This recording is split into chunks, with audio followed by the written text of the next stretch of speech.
Ilang kongresista ang balak dumagdag sa mga maghahain ng impeachment complaint laban kay Vice President Sara Duterte ayon sa House Secretary General. Sa fellowship dinner naman sa Malacanang kagabi, pinagtibay ng mga kongresista ang kanilang suporta kay Pangulong Bongbong Marcos.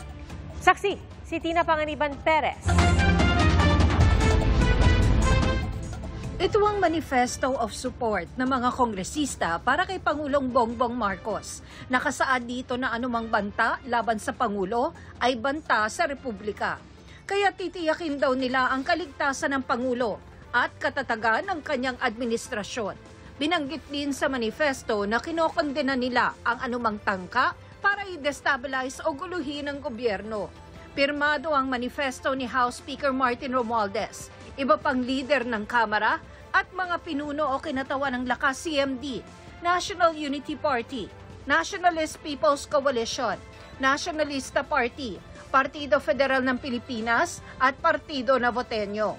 Ang manifesto, iprinisenta raw sa Pangulo sa fellowship dinner kagabi sa Malacanang. He was very touched at saka malaking bagay po sa kanya na may suporta po yung House of Representatives.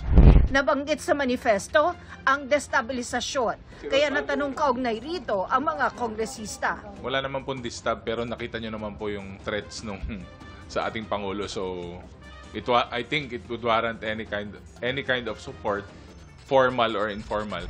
Sa pagtatanong ng ilang mambabatas kahapon, sinabi ng hepe ng AFP Intelligence Command na walang dapat ikabahalang destabilisasyon sa hanay ng militar. Tinatayang nasa 200 kongresista ang dumalo sa dinner na ang ilan ay sakay ng mga bus nang dumating sa Malacanang. Nangyari ang fellowship dinner matapos ihain sa Kamara ang pangalawang impeachment complaint laban kay Vice President Sara Duterte. Pero sabi ng ilang dumalo, hindi naman daw nila napag-usapan ang impeachment. Walang napag-usapan tungkol doon. Yun lang. Tapos nagbatihan ng Merry Christmas, nagkantahan. Parang way na rin para mabati ng Pasko ang ating presidente. And at the same time, kagabi, sinubmit ng mga party leaders yung resolution of expressing support to the president. Ayon sa Secretary General ng Kamara, hindi pa niya natatransmit ang dalawang impeachment complaints laban kay Vice President Duterte sa Office of the Speaker dahil may mga kongresista raw na nagsabi sa kanyang may balak din silang maghain ng reklamo. Sir, would you know kailan po magfa-file yung iba? Yan hindi natin alam. Tapos pinag-aaralan din kasi ng legal staff namin yung final na complaint kung may kulang, kung na-verified, para si Speaker can decide on the basis of the information that we will submit. Target ng Secretary General ng Kamara na i-transmit ang mga reklamo sa Office of the Speaker sa susunod na linggo bago nakatakdang mag-recess o magbakasyon ng Kongreso sa December 20. Kapag 1/3 ng kabuang bilang ng mga kongresista ang pumirma sa impeachment complaint, hindi na ito diringgin sa Kamara. Ipapasa na ito sa Senado na siyang uupong impeachment court. Sabi ni Senate President Chis Escudero, posible magsagawa ng impeachment hearings kahit naka-break ang Kongreso. Magiging neutral daw ang impeachment court. I will make sure that the presentation of evidence will be allowed and will flow freely.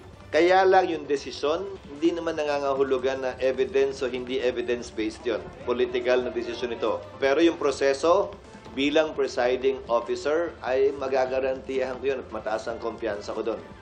Na gagawin namin lahat ng pamamaraan para tiyakin na anumang ebidensya ay makakalabas nang hindi niyuyurakan ang karapatan ng akusado o ninuman.